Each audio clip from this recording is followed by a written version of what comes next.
सवा नामी एक शख्स है, हुजूर से घोड़े का सौदा हुआ। आका करीम कीमत लेने गए तो वो वापस आते हुए किसी के जायद पैसों के लालच में आके मुकर गया। हुजूर कहे खरीदा और वो कहे मैं बेचा ही नहीं है। हुजूम इकट्ठा हो गए। उसने सोचा कि हालात का रुख जो है वो इनके हक में जाएगा, चूंकि सादिक भी ये हैं, अमीन भी ये हैं।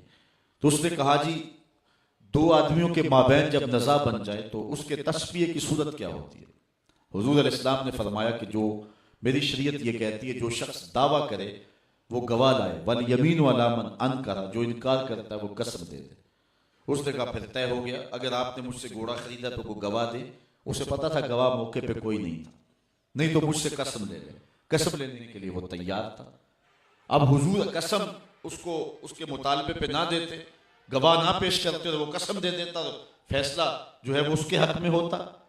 मजमे में मौजूद एक शख्स हजरत खुजैमा बिन साबित अंसारी रदी अल्लाह ताला अन्हु आगे बढ़े, सभा से मुखातिब हुए, गवाही मांगता है, मैं गवाही देता हूं, अल्लाह के रसूल ने तुझसे घोड़ा खरीदा है, जितनी कीमत हुजूर बता रहे इतने में हुआ है। उसको गवाही मतलूब थी और उसने कीमत से देना था, कौन सा मुफ्त देना था। उसने कहा जी ठीक है, मेरा मुतालबा पूरा हो गया। हुजूर ने कीमत उसे दे दी, घोड़ा पकड़ लिया, लोग हटने लगे, मजमा छटने लगा।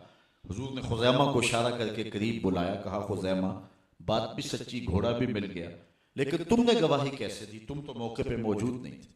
तो सुनो हजरत खुजैमा ने जो जवाब दिया, सीने में ठंड पड़ेगी। हजरत खुजैमा बोले, हुजूर घोड़ा क्या है, आपके कहने पे तो रब की गवाही दे। भला उसको देखा था, आपने कहा ना।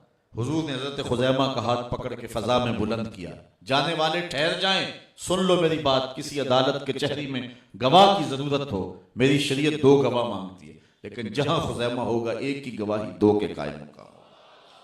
तो जाते बारी ताला पर ये यकीन और ये तयक्कुन ये हुजूर के कहने पे हुआ।